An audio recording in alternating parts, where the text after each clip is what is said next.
Assalamualaikum warahmatullahi wabarakatuh. Terima kasih Kang Dede dan pimpinan Komisi 10, anggota Komisi 10 hari ini.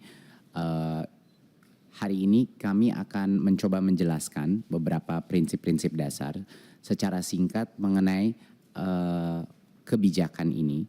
Tapi sebelum itu, saya mungkin ingin mengucapkan pertama apresiasi sebesar-besarnya atas semua masukan dan kritik dari semua pihak, termasuk dan terutama mahasiswa yang mempunyai kepedulian tinggi kepada mahasiswa yang existing maupun dengan mahasiswa baru. Jadi saya salut sekali bahwa ada concern yang sangat tinggi terhadap ini. Kami juga mengapresiasi perguruan tinggi yang responsif kepada kebutuhan mahasiswa, terutama dari keluarga yang tidak mampu. Jadi terima kasih sekali lagi Komisi 10 sudah menampung aspirasi dan memberikan kami kesempatan untuk menjelaskan kira-kira sehingga tidak ada mispersepsi mengenai kebijakan ini dan lainnya. Nah, mungkin yang pertama, poin yang terpenting adalah prinsip dasar UKT. Ini harus semua mahasiswa, semua masyarakat harus mengerti. Prinsip dasar UKT harus selalu mengedepankan azas keadilan dan inklusivitas. Dan karena itu UKT itu selalu berjenjang. Apa artinya berjenjang? Artinya bagi mahasiswa yang punya keluarga lebih mampu, mereka membayar lebih banyak, dan mahasiswa yang tidak mampu, dia membayar lebih sedikit. Ini memang azas yang sudah selama ini dilaksanakan untuk UKT di perguruan tinggi kita, karena azas keadilan untuk seluruh rakyat Indonesia itu harus dijunjung tinggi, harus dibela. Dan hanya mahasiswa yang mampu membayar yang ditempatkan di kelompok UKT menengah dan tinggi sesuai dengan kemampuannya. Nah, jadi peraturan Kemdikbud ini menegaskan bahwa peraturan UKT baru ini hanya berlaku kepada mahasiswa baru, tidak berlaku untuk mahasiswa yang sudah belajar di perguruan tinggi. Jadi masih ada mispersepsi di berbagai kalangan di sosial media dan lain-lain bahwa ini akan tiba-tiba merubah rate UKT pada mahasiswa yang sudah melaksanakan pendidikannya di perguruan tinggi. Ini tidak benar sama sekali. Ini hanya akan berlaku untuk mahasiswa baru dan sebenarnya tidak akan berdampak besar sama sekali kepada mahasiswa dengan tingkat ekonomi yang belum mapan atau belum memadai. Tangga-tangga daripada UKT ini semuanya itu ada tangganya, dan tangga-tangga terendah yaitu level 1 dan 2 dari tangga tersebut itu tidak akan berubah. Yang mungkin akan terdampak adalah untuk mahasiswa dengan keluarga dengan tingkat ekonomi tertinggi. Memang itu adalah empasisnya. Dan sekali lagi, tidak ada mahasiswa yang seharusnya gagal kuliah atau tiba-tiba harus membayar lebih banyak akibat daripada kebijakan ini. Nah, sekarang kami mengetahui bahwa memang ada keprihatinan dari masyarakat dan mahasiswa mengenai apa yang terjadi. Sekarang kita sudah menjelaskan bahwa ini hanya tidak akan berdampak untuk mahasiswa yang sekarang sedang menjalankan perguruan tinggi. Tapi apa ke depannya, beberapa hal yang kami akan komit dari Kemendikbudristek untuk mengurangi kecemasan di masyarakat.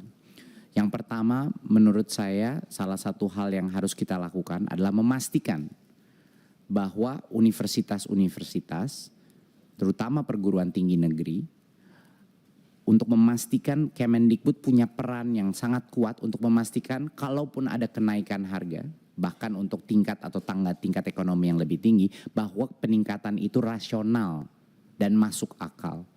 Jadi kami mendengar banyak desas-desus, ada lompatan-lompatan yang cukup fantastis ya. Tadi dari Komisi 10 terima kasih sudah memberikan. Dan saya berkomit beserta Kemendikbudristek untuk memastikan, karena tentunya harus ada rekomendasi dari kami, untuk memastikan bahwa lompatan-lompatan yang tidak masuk akal atau tidak rasional itu akan kami berhentikan. Ya, jadi kami akan memastikan bahwa kenaikan-kenaikan yang tidak wajar itu akan kami cek, kami evaluasi, kami assess, dan saya ingin meminta semua ketua perguruan tinggi dan prodi-prodi untuk memastikan bahwa kalaupun ada peningkatan harus rasional, harus masuk akal, dan tidak berburu-buru tergesa-gesa melakukan lompatan yang besar. Itu adalah komitmen pertama. Yang kedua adalah, dan ini komitmen bersama bukan hanya Kemendikbud, tapi juga Komisi 10. Harapan saya ini menjadi komitmen bersama bahwa dengan adanya kebijakan ini mendorong baik Komisi 10 maupun juga Kemdikbudristek untuk berjuang untuk meningkatkan KIPK untuk mahasiswa-mahasiswa yang dari tingkat ekonomi yang sangat membutuhkan. Yeah. Jadi sebenarnya kami selama ini tentunya KIPK itu sudah meningkat ya dari tahun ke tahun, dan banyak kebijakan kita yang malah memperbesar unit cost daripada KIPK sehingga bisa masuk prodi-prodi yang mungkin lebih mahal tapi yang dengan akreditasi yang tinggi. Kami akan terus berjuang untuk ini dan berjuang untuk meningkatkan total jumlah KIPK karena memang Bapak Ibu, situasi yang paling ideal, yang terbaik adalah tangga UKT dilaksanakan sehingga yang mampu membayar lebih banyak, yang tidak mampu membayar lebih sedikit. Dan untuk melaksanakan itu secara efektif, kita harus memastikan di bagian tangga paling rendah, yang paling tidak mampu, itu diberikan kesempatan melalui KIPK. Jadi komitmen kami adalah untuk berjuang ke kementerian-kementerian lain dan dan harapan kami Komisi 10 bergabung dengan kita untuk berjuang untuk meningkatkan anggaran KIPK sehingga kita memastikan bahwa yang tidak mampu masih bisa mengikuti perguruan tinggi. Itu mungkin beberapa poin besar yang ingin kami utarakan.